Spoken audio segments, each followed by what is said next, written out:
Welcome to the session on moments. Review exercises. The objectives for this session are to review previous topics through exercises, namely, using trigonometry, find missing sides or angles, understand and use Newton's third law, and solve problems involving connected particles. Pause the video and have a go at these review exercises. When you're ready to view the solutions, press play. Before we consider exercise 1, let's have a look at some trigonometric ratios. In a right-angled triangle, three trigonometric functions are sine theta equals opposite over hypotenuse, where the opposite is the length of the side opposite the angle theta, and the hypotenuse is the length of the side opposite the right angle.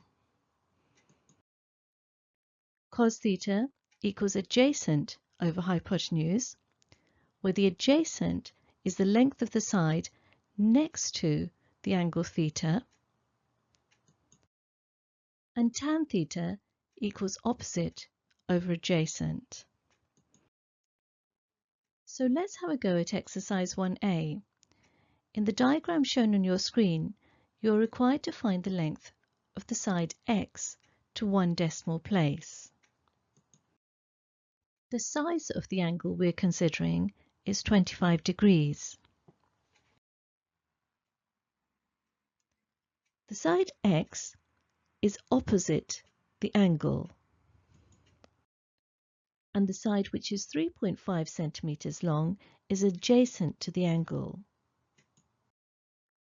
So let's solve exercise 1a and find the length of the unknown side. So what do we have? We have an angle, an adjacent, and the opposite that we're required to find. Therefore we use the formula tan. Tan theta equals opposite over adjacent. And then substituting in the values, we have tan 25 degrees equals x over 3.5.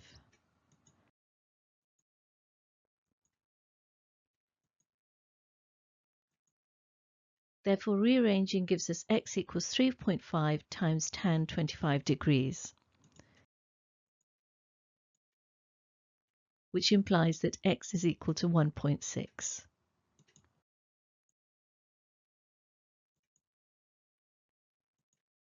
Now let's have a go at exercise 1b. Find the length of x to one decimal place. So we have an angle, and we have the side opposite to it, which is 4 centimeters, and we're required to find the hypotenuse.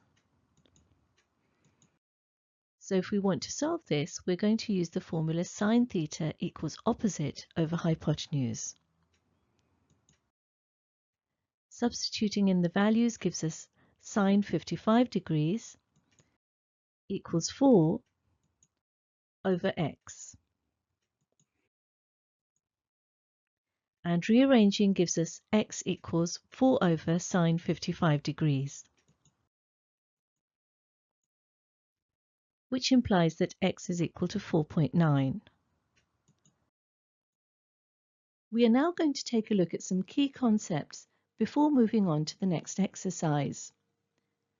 In a system involving the motion of more than one particle, the particles can be considered separately or as a single particle if they are moving in the same straight line and connected.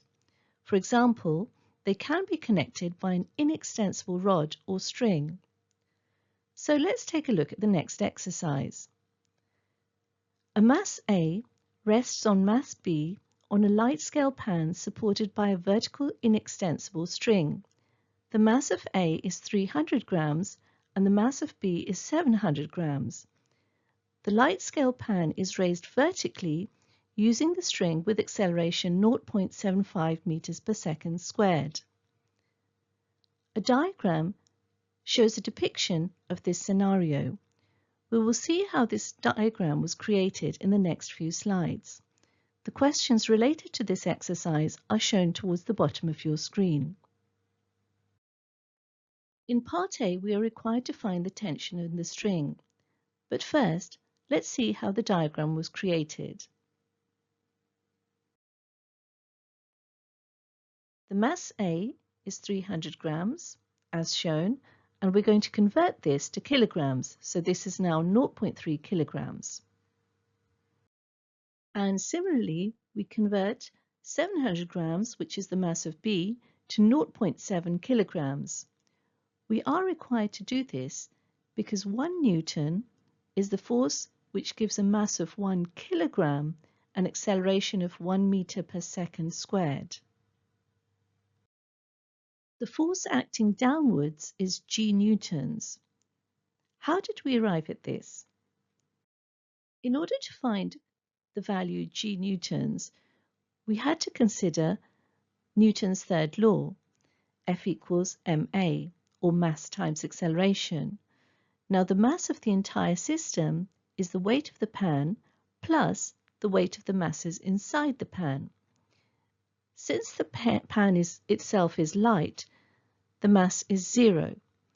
However, the weights of A and B together are equal to 0.3 plus 0.7, which is equal to 1, which was why we have 1 at the start of this.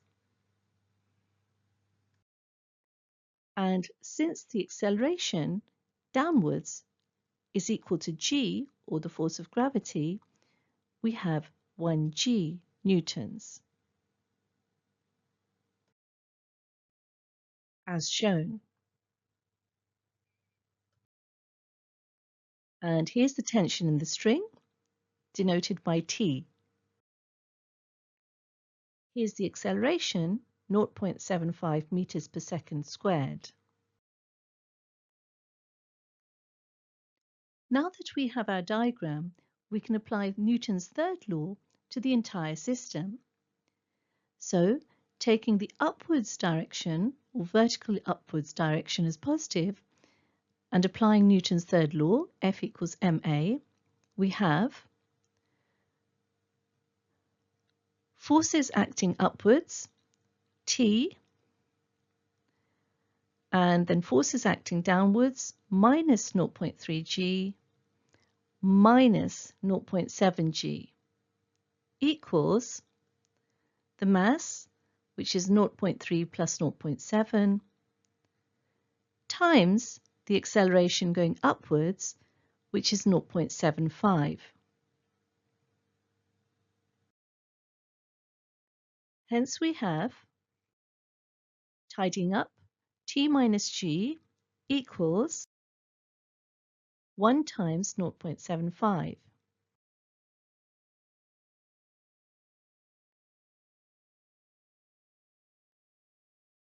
And replacing G with 0.98, this remember was the acceleration due to gravity, we have T minus 0.98 equals 0.75. And finally solving for T gives us that T equals 10.55 newtons.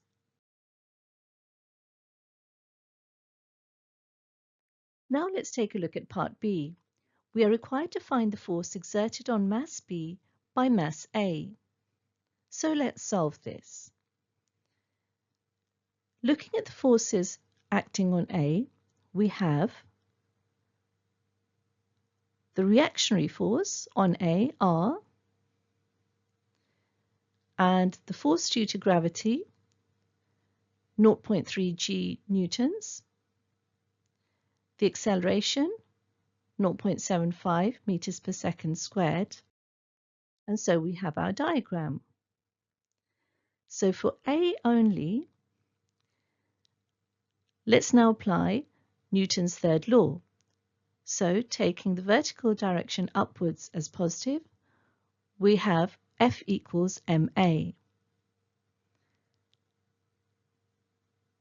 So the net force acting upwards is R minus 0.3 g.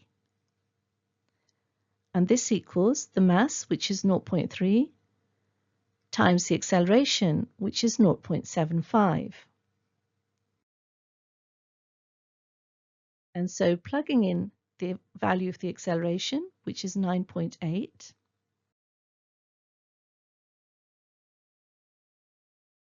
gives us that R equals 3.165 newtons. Therefore, the force exerted by B on A is 3.2 newtons to two significant figures.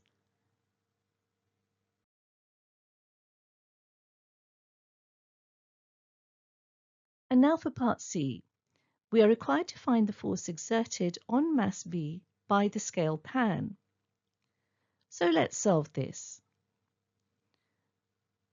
We're going to consider the scale pan only, as shown here. And taking the upwards direction as positive, we again apply Newton's third law, F equals ma. And the net force acting upwards is T minus S equals the mass, which is 0 because we're looking at a light scale pan, times acceleration, which is 0.75. And so we have 0 times 0.75 is of course equal to 0. And so rearranging gives us T equals S. Now from part B, we have that T is equal to 3 newtons. Therefore, S equals 3 newtons. Therefore, the force exerted by B by the scale pan is 3 newtons upwards. This brings us to the end of this session. If you have understood its contents, you should be able to use trigonometry to find missing sides or angles, understand and use Newton's third law, and solve problems involving connected particles. Thank you very much for listening.